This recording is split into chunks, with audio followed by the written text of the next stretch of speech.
15 октябрдан бeri облус аймагындагы жашыл зоналардагы мектептер 1-класстан 6-класска чейинки окуучуларды окута башташты. Маселен, мына мынтип окуучулар аралыкты сактоо жана бет каптарды кийүү менен сабакка катышууда. Ошол эле учурда ар бир класска мына мындай медициналык атайын бурчтар дагы уюштурулган.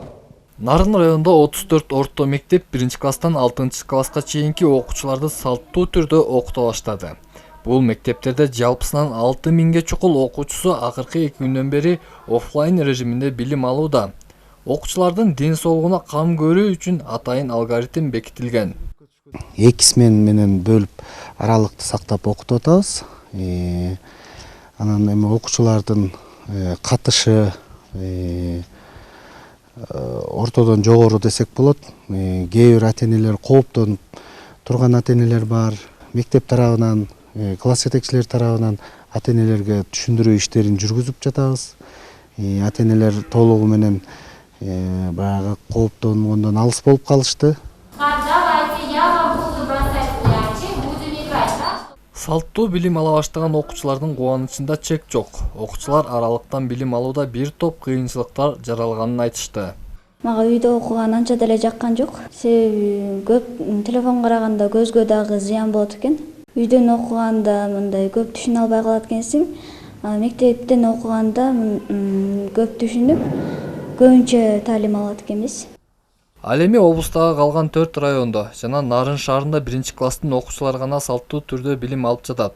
Себеби акыркы күндөрү COVID-19 илдетинин көрсөткүчү жогорулап жатканы кооптондурууда. Республикалык штабтан сунуш түшкөн бардык жерде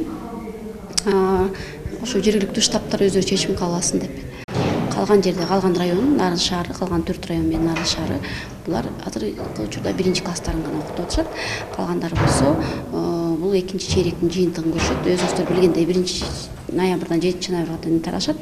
Андан кийин каникулдардан келгенден кийин эгерде мүмкүнчүлүк жакшы болуп, азыр стабилдүүлүк болуп калса, мүмкүн биз дароо эле 1-класстан 11-класска чейин салттуу түрдө окутууну пландап атабыз. Бирок ошол учурда бул баягы бар министрликтер менен, бул саламаттык сактоо министрлиги менен, билим берүү министрлигинин ортосундагы макулдашуу менен анан жергиликтүү бийлик өзү ошол жер-жерлерине карап көрүп чечет. Негизинен облуста эпидемиологиялык абал жай айларына салыштырмалуу туруктуу. Анткени менен акыркы күндөрү калк арасында COVID-19 илдетине чалдыккандардын саны өсүүдө.